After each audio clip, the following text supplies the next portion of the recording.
그럼 어머님은 지금 완전히 거지가 되신 거예요? 거지까지는 아니지만 이제 내가 일을 해야 할 것 같아. 65살에 다시 일자리를 찾아야 하는 신세가 됐네. 근데 어머님, 5억 빚은 누가 갚아요? 내가 갚아야지. 내가 진 빚인데. 어머님 나이에 5억을 어떻게 갚으세요? 평생 일해도 못 갚을 돈인데. 안녕하세요. 여러분, 제 이름은 김영희입니다. 올해 65세이고요. 평생 부동산 투자로 살아온 사업가예요. 오늘 여러분께 정말 통쾌한 이야기를 들려드리려고 해요. 제가 어떻게 가짜 파산 연기로 며느리의 진짜 얼굴을 확인하고 완벽하게 복수했는지 말이에요. 그 전에 구독과 좋아요는 잊지 않으셨죠? 잠시 영상 멈추시고 구독 한번 눌러주세요. 혹시 며느리에게 실망하신 분들, 아니면 가족의 진심이 궁금하신 분들이라면 끝까지 들어보세요. 정말 재미있을 거예요. 저는 젊은 시절부터 부동산에 관심이 많았어요. 20대 후반에 남편과 함께 작은 상가를 하나 샀는데 그게 시작이었죠. 남편은 15년 전에 먼저 세상을 떠났지만 저는 계속해서 부동산 투자를 했어요. 지금 저는 서울에 건물 3개, 지방에 상가 5개, 그리고 아파트 7채를 가지고 있어요. 총 자산이 약 30억 정도 되고 월세 수입만 해도 한 달에 1,500만 원 정도 들어와요. 예금도 5억 정도 있고요. 경제적으로는 정말 여유로운 생활을 하고 있었죠. 아들 준석이는 대기업에 다니는 과장이에요. 결혼한 지 12년 됐고 며느리 미라와 함께 강남 아파트에 살고 있어요. 그 아파트도 제가 사준 거예요. 15억짜리요. 며느리 미라는 어떻게 설명해야 할까요? 처음 봤을 때는 그냥 평범한 여자라고 생각했어요. 예쁘장하게 생기고 말도 잘하고 대학도 좋은 데 나왔다고 하더라고요. 결혼 초반에는 정말 착한 며느리인 줄 알았어요. 어머님, 오늘 제가 어머님 좋아하시는 음식 만들어 왔어요. 고마워. 미라야. 내가 참 효녀구나. 어머님이 키워주신 준석 오빠 덕분에 제가 행복한데 당연히 효도해야죠. 정말 착한 며느리라고 생각했어요. 그런데 그게 언제까지였을까요? 결혼 5년쯤 지났을 때부터 미묘하게 달라지기 시작했어요. 제 재산에 대해 노골적으로 관심을 보이기 시작한 거죠. 어머님, 건물이 몇 개나 되세요? 3개 정도 있지. 와, 그럼 정말 많으시겠네요. 월세 수입이 얼마나 되세요? 한 1,500만 원 정도? 1,500만 원이요? 와, 1년이면 거의 2억 가까이 되시겠네요. 그때는 그냥 관심 있어서 물어본다고 생각했어요. 하지만 그게 아니었죠. 어머님, 그럼 나중에 그 건물들은 어떻게 하실 거예요? 당연히 준석이한테 물려줘야지. 그럼 저희가 관리하게 되는 거네요? 그렇겠지. 어머님, 지금부터 제가 관리 좀 배워도 될까요? 나중을 위해서요. 그때부터 미라는 제 재산 관리에 자꾸 관심을 보였어요. 계약서는 어떻게 되는지, 세입자는 누구인지, 월세는 언제 들어오는지, 처음에는 며느리가 열심히 배우려는구나 생각했어요. 하지만 시간이 지날수록 뭔가 이상했어요. 어머님, 이 건물은 시세가 얼마나 돼요? 한 10억 정도? 10억이요? 그럼 담보 대출은 얼마나 받을 수 있어요? 담보대출 왜 아니, 그냥 궁금해서요. 이상했어요. 왜 며느리가 담보대출에 관심이 있는 걸까요? 그러던 어느 날 결정적인 순간이 왔어요. 제가 화장실에 갔다 오는 사이에 미라가 제 서재에 들어가 있는 걸 봤어요. 제 부동산 계약서 파일을 뒤지고 있더라고요. 미라야, 뭐 하는 거야? 아, 어머님, 깜짝이야. 그냥 청소하려고요. 청소하면서 서류를 왜 봐? 아, 그게 먼지 털다가 우연히. 거짓말이었어요. 청소 도구도 없었고 명백히 서류를 보고 있었거든요. 그날 밤 저는 잠을 이룰 수가 없었어요. 미라가 내 재산을 노리고 있는 건가 하는 생각이 들었거든요. 그래서 저는 며칠간 미라의 행동을 관찰했어요. 그리고 확신했죠. 미라는 분명히 제 재산에만 관심이 있다고. 제가 아플 때도 진짜 걱정하는 게 아니라 재산 얘기를 먼저 했어요. 미라야, 오늘 병원 갔다 왔는데 좀 안 좋다고 하더라. 어머님, 그럼 혹시 유언장은 써두셨어요? 유 원장? 네, 만약을 대비해서요. 요즘 갑자기 안 좋아지시는 분들 많잖아요. 제가 아프다는 얘기에 위로는 한마디도 없고 유 원장 얘기부터 하는 며느리. 정말 실망스러웠어요. 그때 저는 결심했어요. 이참에 며느리의 진짜 얼굴을 확인해 보자고. 그래서 계획을 세웠어요. 바로 가짜 파산 작전이었죠. 제가 전 재산을 날렸다고 거짓말을 하는 거예요. 그러면 미라가 어떻게 반응하는지 보자는 거였죠. 먼저 준비를 철저히 했어요. 진짜 재산은 안전하게 보호하고 가짜 서류들을 만들었어요. 파산 신청서, 비톡 촉장 같은 것들이요. 그리고 어느 날 아들 준석이와 며느리 미라를 불렀어요. 너희한테 중요한 얘기가 있어서 불렀어. 어머니, 무슨 일이세요? 사실은 내가 큰 실수를 저질렀어. 실수요? 지난 3개월 동안 투자 사기를 당했어. 네. 투자 사기요? 응, 친구 소개로 알게 된 투자 회사가 있었는데 알고 보니 전부 사기였어. 내가 가진 건물 3개를 담보로 대출받아서 투자했는데 그 회사가 먹튀했어. 그럼 건물은요? 은행에서 압류 들어왔어. 이번 주 안에 매각될 거야. 어머니. 그럼 지금 얼마나 손해보신 거예요? 건물 3개 가치가 25억이었고 대출이 20억이었는데 이자까지 합치면 12억 정도 빚이 남았어. 12억이요? 그럼 다른 재산은요? 상가 5개도 이미 팔았어. 빚 갚으려고. 그래도 15억밖에 안 되더라. 아파트 7채도 다음 주에 매물로 나가. 어머니, 어떻게 이런 일이? 내가 욕심을 부렸어. 이번 투자로 50억을 만들 수 있다는 말에 속았지. 그럼 지금 남은 재산이 얼마예요? 아파트 팔면 아마 5억 정도는 빚이 남을 거야. 5억 빚이요? 응, 그리고 월세 수입도 이제 없어. 건물 다 넘어갔으니까. 그 순간 미라의 얼굴이 굳어지는 게 보였어요. 눈빛이 완전히 변했어요. 그럼 어머님은 지금 완전히 거지가 되신 거예요? 거지까지는 아니지만 이제 내가 일을 해야 할 것 같아. 65살에 다시 일자리를 찾아야 하는 신세가 됐네. 어머니, 어떡해요?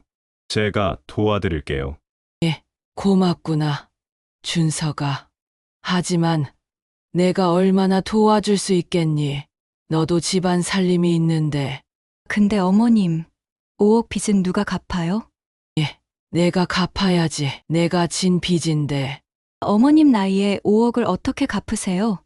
평생 일해도 못 갚을 돈인데. 그 말투가 너무 차갑더라고요. 동정심이라고는 하나도 없었어요. 미라야. 그게 무슨 말이야? 어머니가 지금 힘드신데. 나는 현실적인 얘기를 하는 거예요. 어머님이 65살인데 5억을 어떻게 갚으시겠어요? 미라야, 너한테 폐 끼치진 않을게. 걱정 마. 폐가 문제가 아니라 준석 오빠, 우리 얘기 좀 해요. 미라는 준석이를 데리고 방으로 들어갔어요. 저는 거실에서 기다렸죠. 그들이 무슨 얘기를 하는지 궁금했어요. 30분쯤 지나서 다시 나왔는데 미라의 표정이 정말 안 좋았어요. 어머님, 저희가 상의했는데요. 응? 어머님이 저희 집에서 같이 사시면 어떨까요? 처음에는 감동했어요. 며느리가 저를 모시겠다니. 하지만 다음 말을 듣고 충격받았죠. 대신 생활비는 어머님이 내셔야 해요. 저희도 여유가 없거든요. 생활비, 네. 한 달에 100만 원 정도면 될 것 같아요. 식비, 공과금 포함해서요. 내가 일을 해서 벌어야 한다는 거니? 당연하죠. 어머님도 이제 빚쟁이시잖아요. 저희한테 얹혀 살 수는 없죠. 미라야. 그게 무슨 말이야? 오빠, 현실을 봐요. 시어머니가 5억 빚이 있는데 우리가 다 책임질 수 있어요? 그 순간 저는 미라의 진짜 얼굴을 봤어요. 제가 돈이 있을 때는 효녀 행세를 했지만 돈이 없어지니까 완전히 딴 사람이 된 거죠. 알겠어. 그럼 내가 알아서 할게. 어머님, 정 힘드시면 고시원이라도 알아보세요. 요즘 고시원이 한 달에 40만 원 정도 한다던데. 고시원. 네. 어머님 혼자 사시기에는 그게 제일 경제적일 것 같아요. 65살 시어머니한테 고시원에 가라는 며느리. 정말 충격적이었어요. 하지만 저는 참았어요. 더 지켜봐야 했거든요.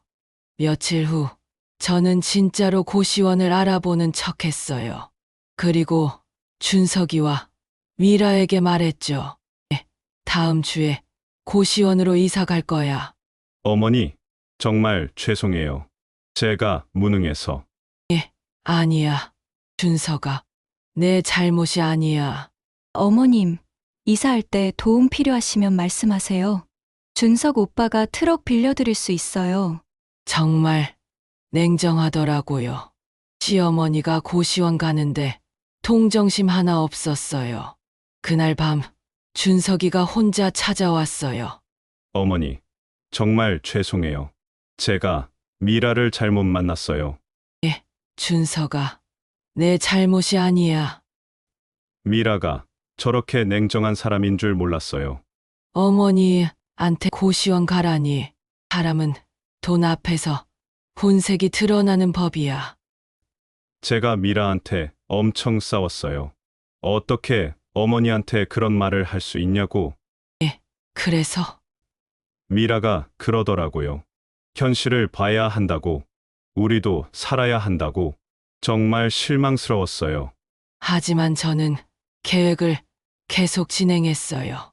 일주일 후 저는 정말로 짐을 싸서 고시원으로 이사를 갔어요. 물론 가짜로요. 실제로는 제 친구 집에 잠깐 짐을 맡긴 거였죠. 고시원에 도착했을 때 준석이가 울었어요. 어머니, 이런 곳에서 어떻게 사세요? 괜찮아, 준석아. 잠만 자는 곳인데 방은 정말 작았어요. 3평도 안 되는 작은 방에 침대 하나, 책상 하나가 전부였죠. 준석이는 끝까지 함께 있다가 갔지만 미라는 차에서 내리지도 않았어요. 그날 밤 저는 고시원 방에서 계획의 다음 단계를 생각했어요. 며칠 후 저는 일부러 준석이에게 전화를 했어요. 준석아, 나 지금 편의점에서 아르바이트 시작했어. 네? 어머니가 편의점 아르바이트를요? 응, 생활비라도 벌어야지. 고시원비도 내야 하고. 어머니, 65살에 편의점 아르바이트라니. 괜찮아. 야간 근무라 시급이 좀 더 높더라. 한 달에 150만 원 정도는 벌 수 있을 것 같아. 어머니, 제가 도와드릴게요. 아니야. 너도 내 가정이 있잖아. 나는 내가 알아서 할게. 전화를 끊고 나서 준석이가 미라한테 얘기했나 봐요. 얼마 후에 미라한테 전화가 왔거든요. 어머님, 편의점에서 일하신다고요? 응, 생활비 벌려고. 그래도 어머님 나이에 좀 창피하지 않으세요? 일하는 게 창피한 건가? 아니, 그게 아니라 준석 오빠 체면도 있고 그러잖아요. 준석 오빠 직장 사람들이 알면 어떡해요? 내가 일하는 게 준석이 창피한 일이니? 솔직히 말하면 좀 그렇죠? 대기업 과장 어머니가 편의점 아르바이트라니. 정말 기가 막혔어요. 제가 일하는 게 준석이 창피하다니. 그럼 나보고 어떻게 하라는 거야? 굶어 죽으라는 거야? 그게 아니라 좀 더 나은 일을 찾아보시지.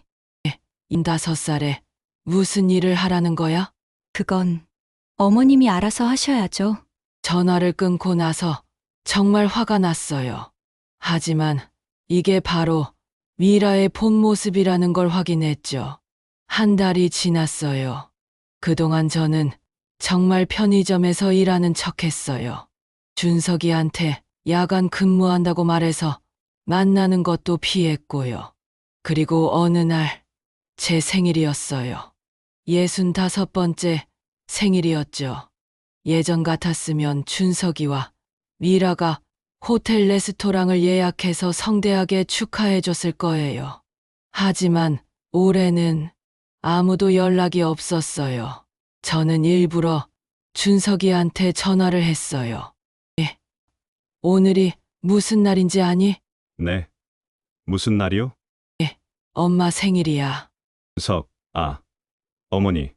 죄송해요. 제가 깜빡했네요. 괜찮아. 어차피 나도 일하는데 뭐. 어머니. 그럼 저녁이라도 같이 먹어요. 그래, 고마워. 저녁에 준석이와 만났어요. 하지만 미라는 안 왔어요. 미라는 미라는 약속이 있다고 하더라고요. 무슨 약속? 친구들이랑 모임이래요. 시어머니 생일보다 친구 모임이 더 중요한 며느리. 정말 실망스러웠어요. 준석이와 저렴한 식당에서 밥을 먹었어요. 예전 같았으면 호텔 레스토랑이었을 텐데. 어머니. 정말 죄송해요. 제가 형편이 안 돼서 좋은 데로 못 모시고. 괜찮아. 준석아. 이것만으로도 고마워. 어머니. 편의점 일은 좀 어때요? 힘들긴 하지. 밤새 서 있어야 하니까. 허리도 아프고. 어머니. 정말 죄송해요. 준석이는 정말 미안해 하더라고요. 하지만 미라는 전화 한 통 없었어요. 집에 돌아가는 길에 준석이가 말했어요. 어머니. 사실 미라가 요즘 많이 변했어요. 어떻게? 어머니 얘기만 나오면 짜증을 내요. 왜 시어머니 걱정을 내가 해야 하냐고. 그래? 네. 그리고 제가 어머니 도와드리려고 용돈 드리면 엄청 화를 내요. 우리도 돈 없는데 왜 시어머니한테 돈을 주냐고. 미라가 그런 말을 했니? 네. 저도 충격받았어요. 미라가 원래 이런 사람이었나 싶었죠.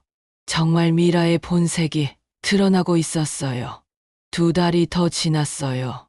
그동안 미라는 저한테 한 번도 연락하지 않았어요. 준석이만 가끔 몰래 찾아왔죠.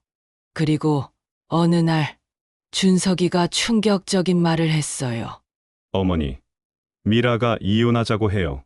뭐라고? 미라가 그러더라고요. 시어머니 빚까지 떠안고 살 수 없다고. 내 빚을 왜 너희가 떠안아? 내가 진 빚인데. 그게 아니라 미라는 어머니가 언젠가 저희한테 도움을 청할 거라고 생각해요. 그래서 미리 정리하고 싶대요. 정리. 이혼이요. 그래야 법적으로 어머니 빚과 관계없다고 하더라고요. 정말 충격적이었어요. 며느리가 시어머니 빚 때문에 이혼을 하겠다니. 준석아, 너는 어떻게 하고 싶니? 저는 잘 모르겠어요. 12년을 함께 살았는데 미라가 이렇게 냉정한 사람인 줄 몰랐어요. 돈 앞에서 사람의 본색이 드러나는 법이야. 어머니. 제가 어떻게 해야 할까요? 그건 내가 결정할 일이야. 하지만 한 가지는 확실해. 미라는 너를 사랑하는 게 아니라 돈을 사랑했던 거야. 그날 밤, 저는 결심했어요. 이제 진실을 밝힐 때가 됐다고. 3개월간의 가짜 파산 연기로 미라의 본색을 충분히 확인했으니까요. 다음 날, 저는 준석이와 미라를 불렀어요. 너희한테 중요한 얘기가 있어서 불렀어. 무슨 얘기요? 저는 바쁜데. 5분만 들어줘. 정말 중요한 얘기야. 빨리 하세요. 저는 가방에서 서류들을 꺼냈어요. 이게 뭔지 아니? 이게 뭐예요? 건물 등기부등본이야. 내가 3개월 전에 팔았다던 그 건물들. 그게 왜요? 아직도 내 이름으로 돼 있어. 한 번도 판 적이 없거든. 네. 무슨 말씀이세요? 내가 지난 3개월 동안 거짓말을 한 거야. 파산한 척, 빚쟁이인 척, 고시원에 사는 척. 뭐라고요? 다 연기였어. 너희의 진심을 확인하고 싶었거든. 준석이의 얼굴이 놀라움으로 가득 찼고 미라의 얼굴은 새하얗게 질렸어요. 어머니, 그럼 건물도, 빚도 다 거짓말이었어요? 응, 건물도 그대로고 오히려 이 기간 동안 아파트 2채를 더 샀어. 지금 내 재산은 3개월 전보다 5억이 더 늘었지. 그럼 그동안 저희를 시험한 거예요? 그렇지. 그리고 결과는? 아, 너는 완전히 낙제했어. 미라야, 내가 돈이 있을 때는 효녀 행세를 하더니 돈이 없어지니까 완전히 딴 사람이 되더라. 저는 그게 아니에요. 아니긴 뭐가 아니야. 나한테 고시원 가라고 한 게 누구야? 편의점 아르바이트 하는 게 창피하다고 한 누구야? 내 생일에 친구 모임이 더 중요했던 게 누구야? 그건 그리고 이혼. 시어머니, 빚 때문에 이혼하겠다고? 정말 대단하더라.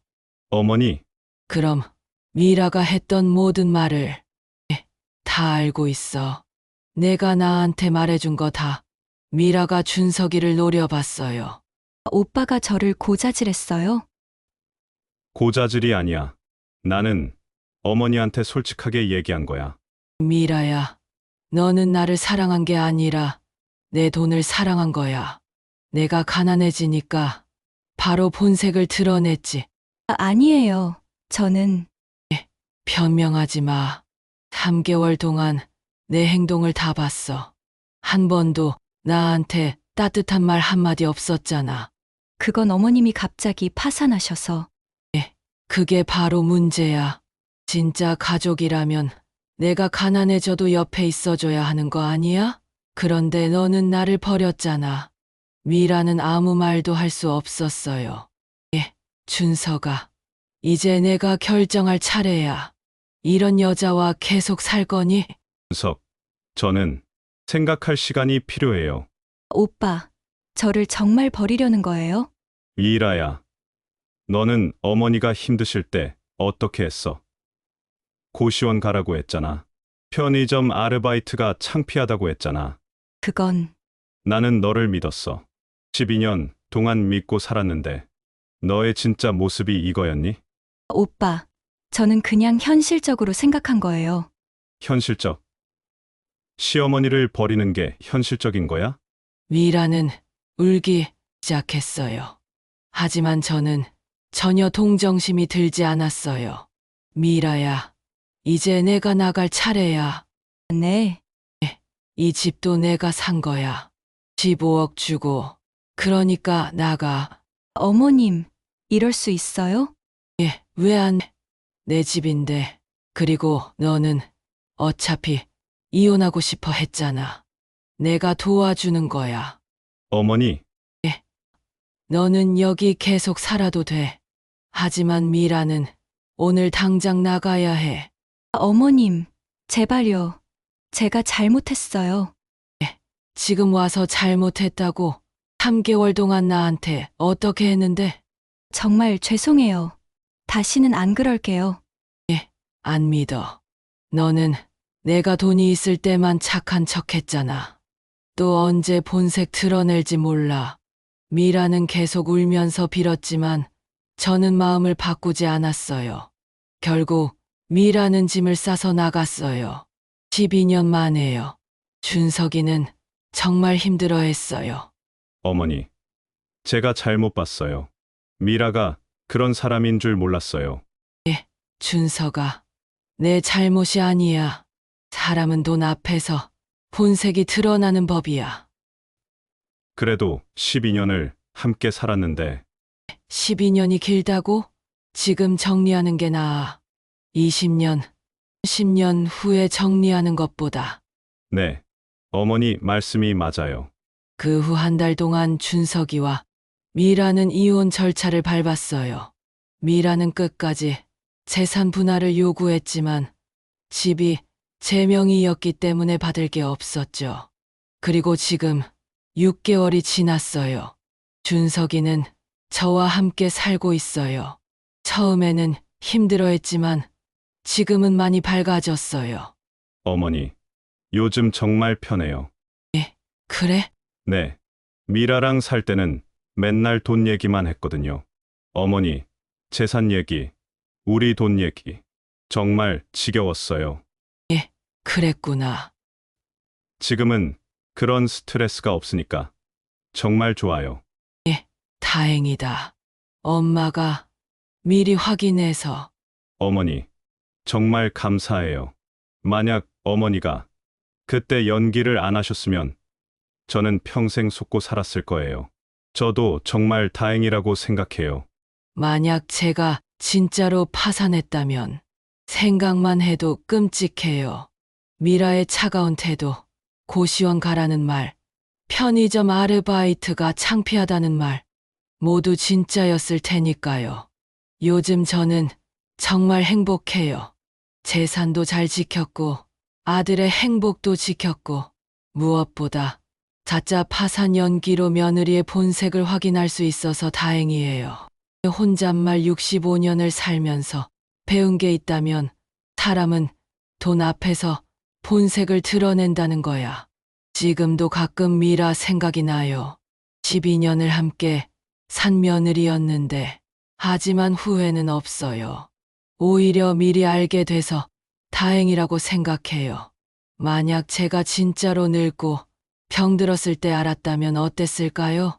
그때는 대응할 힘도 없었을 거예요. 하지만 65살, 아직 건강하고 정신도 맑을 때 알게 돼서 정리할 수 있었어요. 준석이도 새로운 삶을 살고 있어요. 어머니, 저 요즘 누구 만나고 있어요. 정말 누구? 회사 동료인데요. 정말 착한 사람이에요. 제가 어머니 얘기를 했더니 정말 걱정해 주더라고요. 그래, 그럼 언제 한번 데리고 와봐. 네, 곧 모시고 올게요. 며칠 후 준석이가 여자친구를 데리고 왔어요. 이름은 수진이었고 정말 착해 보였어요. 어머님, 안녕하세요. 처음 뵙겠습니다. 어서 와요. 준석이한테 많이 들었어요. 어머님, 준석 오빠한테 들었어요. 많이 힘드셨다고. 괜찮아요. 다 지난 일이에요. 어머님 정말 대단하세요. 그렇게 치밀하게 계획하시다니. 저는 수진이를 보면서 느꼈어요. 이 사람은 미라와 다르구나. 수진이는 제 재산에 대해 한 번도 물어보지 않았어요. 대신 제 건강을 걱정했고 준석이가 잘 지내는지 물어봤어요. 그리고 가장 중요한 건 수진이에게 저희 가짜 파산 이야기를 했을 때 반응이었어요. 어머님, 만약 정말로 파산하셨어도 저는 준석 오빠 곁에 있었을 거예요. 정말 네, 사랑하는 사람의 어머님이시잖아요. 당연히 함께 이겨내야죠. 그 말을 듣고 저는 확신했어요.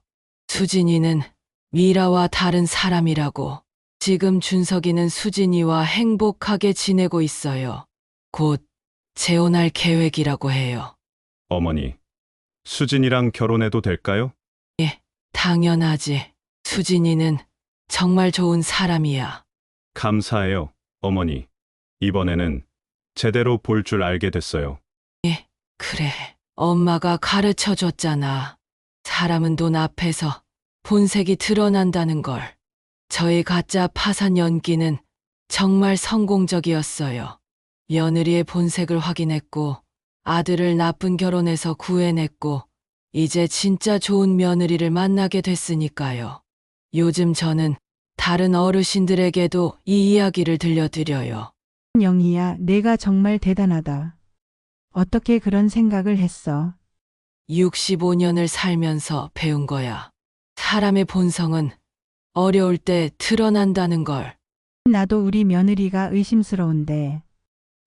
그럼 시험해봐. 내가 한 것처럼 가짜 파산 연기를 해보는 거야. 그게 좋을까? 당연하지. 미리 아는 게 나아.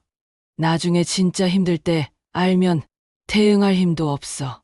이런 조언을 드리면서 다른 분들도 저처럼 미리 확인하시길 바라요.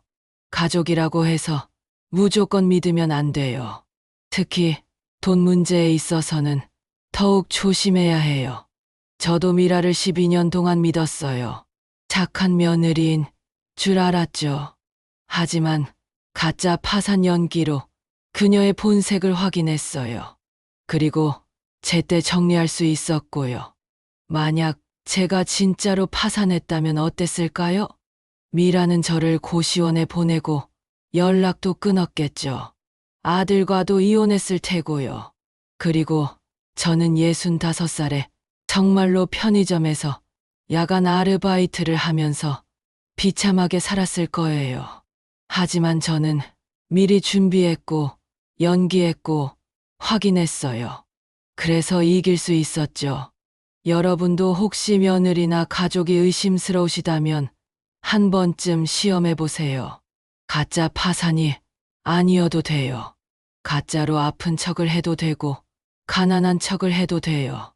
중요한 건 그 사람의 진심을 확인하는 거예요. 돈이 있을 때만 잘해주는 사람은 진짜 가족이 아니에요. 어려울 때도 옆에 있어주는 사람이 진짜 가족이죠. 저는 65년을 살면서 이 교훈을 배웠어요. 그리고 실제로 실행에 옮겨서 성공했고요. 지금 저는 정말 행복해요. 재산도 지켰고 아들도 행복하고 곧 좋은 며느리도 얻게 되니까요. 무엇보다 제가 제 인생의 주인이라는 게 가장 좋아요.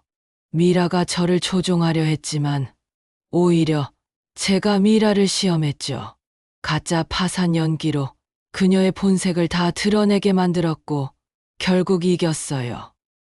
준서가 엄마가 해준 말 기억하지? 네, 어머니.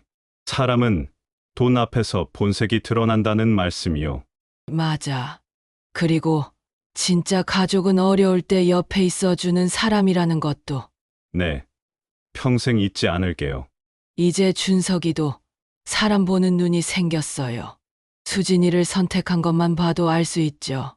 수진이는 미라와는 완전히 달라요. 돈이 아니라 사람을 보고 진심으로 준석이를 사랑해요. 그리고 저도 존중해주고요. 어머님, 오늘 제가 어머님 좋아하시는 음식 만들어 왔어요. 고마워, 수진아. 어머님, 건강은 어떠세요? 무릎은 좀 괜찮으세요? 응, 많이 좋아졌어. 다행이에요. 무리하지 마시고 편하게 지내세요. 이런 따뜻한 대화가 오가는 게 진짜 가족이죠. 미라와는 이런 대화가 없었어요. 항상 돈 얘기, 재산 얘기뿐이었죠. 저는 정말 가짜 파산 연기를 해서 다행이라고 생각해요. 만약 안 했다면 미라의 본색을 평생 모르고 살았을 거예요. 그리고 나중에 진짜 힘들 때 배신당했겠죠. 하지만 저는 미리 알았고 대응했고 승리했어요.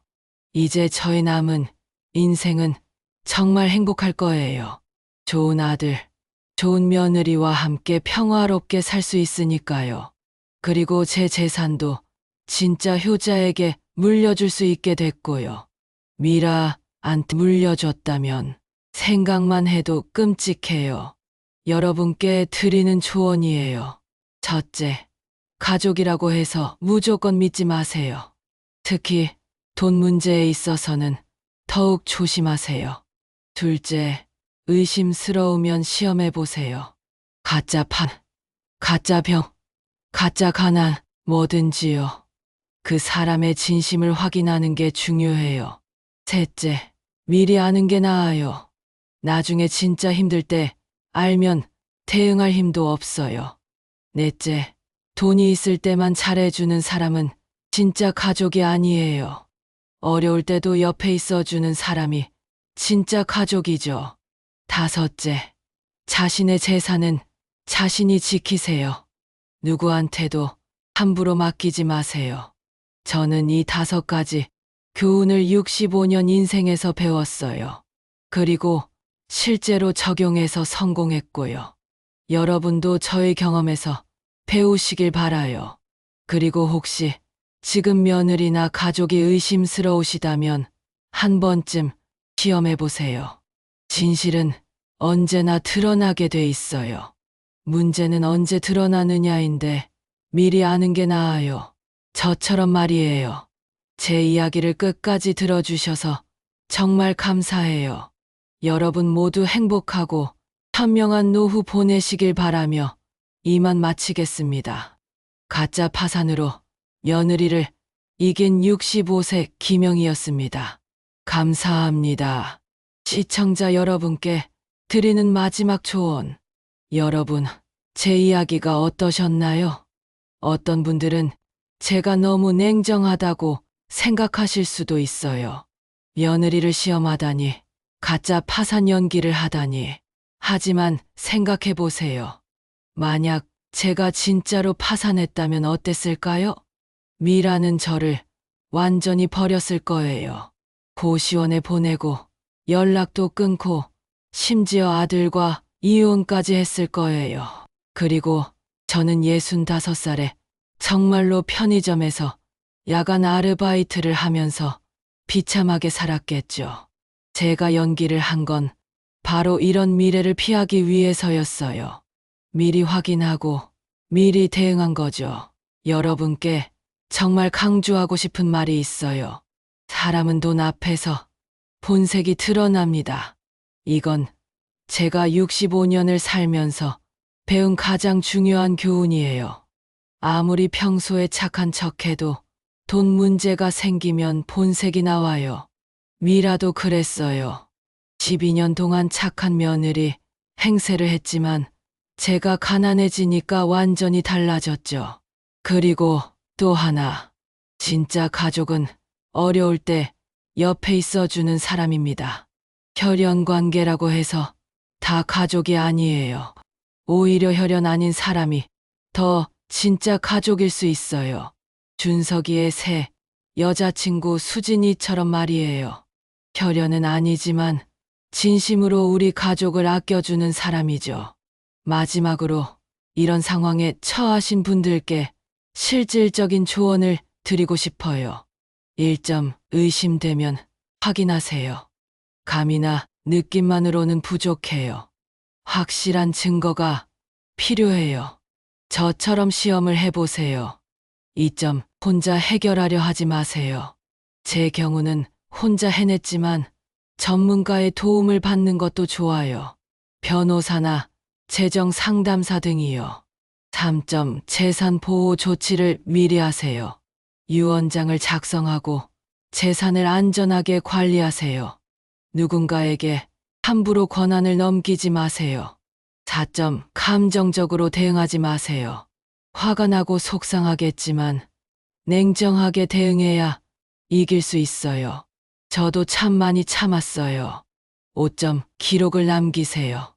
대화, 문자, 행동, 모든 걸 기록하세요. 나중에 증거가 됩니다. 그리고 가장 중요한 것, 자신을 믿으세요. 나이가 들었다고, 힘이 없다고 포기하지 마세요. 저도 65살이지만 충분히 대응할 수 있었어요. 오히려 65년 인생 경험이 가장 큰 무기였죠. 여러분도 할 수 있어요. 자신의 권리를 지키고 당당하게 사세요. 아무도 여러분을 이용하거나 함부로 대하지 못하게 하세요. 제 이야기가 여러분께 용기와 지혜를 드렸기를 바라요. 그리고 혹시 지금 비슷한 상황에 계신 분이 있다면 절대 포기하지 마세요. 방법은 있어요. 제가 증명했잖아요. 여러분 모두 건강하고 행복한 노후 보내시길 바랍니다. 그리고 기억하세요. 진짜 가족은 어려울 때 옆에 있어주는 사람입니다. 아참, 시청자 여러분 구독은 잊지 않으셨죠? 구독과 좋아요, 댓글까지 부탁드립니다. 감사합니다.